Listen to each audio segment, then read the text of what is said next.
بسم اللہ الرحمن الرحیم۔ ایک بھائی نے سوال کیا کہ جب نماز پڑھتے ہیں، نماز پڑھنے کے بعد کچھ لوگ جائے نماز کو موڑ دیتے ہیں اور کچھ نہیں موڑتے، اور کہتے ہیں کہ اگر نہ موڑا جائے تو شیطان اس پر نماز پڑھتا ہے، شیطان آ کر یہاں پر نماز پڑھتا ہے، وہ بے ادبی کرتا ہے۔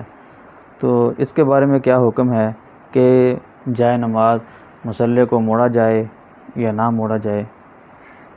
بعض لوگ کہتے ہیں کہ اس کو موڑ دیں اور بعض لوگ کہتے ہیں کہ نہ موڑیں۔ بھائی یہ بڑے بھولے لوگ ہیں۔ اگر شیطان کو نماز پڑھنی ہوتی تو وہ اللہ کی نافرمانی کیوں کرتا؟ وہ نماز سے کیوں روکتا؟ اگر اس نے نماز پڑھنی ہوتی، سجدہ کرنا ہوتا تو وہ اللہ کی نافرمانی نہ کرتا، وہ آپ کی امامت کے اندر نماز پڑھ لیتا۔ شیطان نماز سے بھاگتا ہے، اللہ کی بارگاہ میں سجدہ کرنے سے بھاگتا ہے، وہ ایسا کیوں کرے گا؟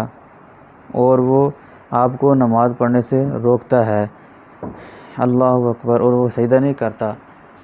اس لیے اگر جائے نماز کا کونا موڑ دیں، نہ موڑیں، اس کے اندر کوئی حرج نہیں ہے۔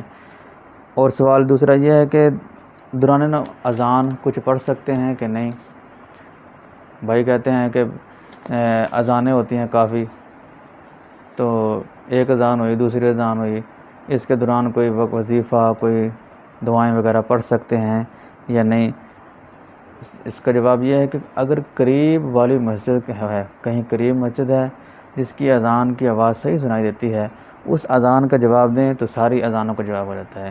دوسری اذانیں ہوتی رہیں، آپ وظائف کرتے رہیں، پڑھتے رہیں، کوئی مسئلہ نہیں ہے۔ تو اس کے اندر جب قریب والی مسجد کی اذان ہو اس کو سنیں، اس کا جواب دیں۔ اللہ پاک ہمیں اس پر عمل کرنے کی توفیق عطا فرمائے۔ اور ایک بھائی کا سوال یہ ہے کہ چاند گرہن لگتا ہے یا سورج گرہن لگتا ہے، تو کچھ لوگ یہ کہتے ہیں کہ بھئی اپنی بیوی کو کہ سیدھی لیٹی رہنا، لوہے والی کسی چیز کو ہاتھ نہیں لگانا، کیا اس کی کوئی اصل ہے یا نہیں؟ اللہ اکبر، اس کی کوئی اصل نہیں ہے۔ چاند گرہن لگتا ہے، سورج گرہن لگتا ہے تو اس وقت توبہ استغفار کریں اللہ کی بارگاہ کے اندر، اور یہ کہنا کہ سیدھی لیٹی رہو، لوہے والی چیز کو ہاتھ نہیں لگانا، تو یہ کوئی اصل چیز نہیں ہے، یہ شریعت کے اندر کوئی اس کی بات نہیں ہے۔ وہ جو دوسرے غیر مسلم لوگ ہیں وہ اس کو دین کو مانتے نہیں، انگریز ہیں، ان کو پتہ ہی نہیں چاند گرہن لگتا ہے، سورج گرہن لگتا ہے، تو ان کے تو بچے کبھی کٹے ہوئے پیدا نہیں ہوئے، ان کے ناک کان سلامت ہوتے ہیں۔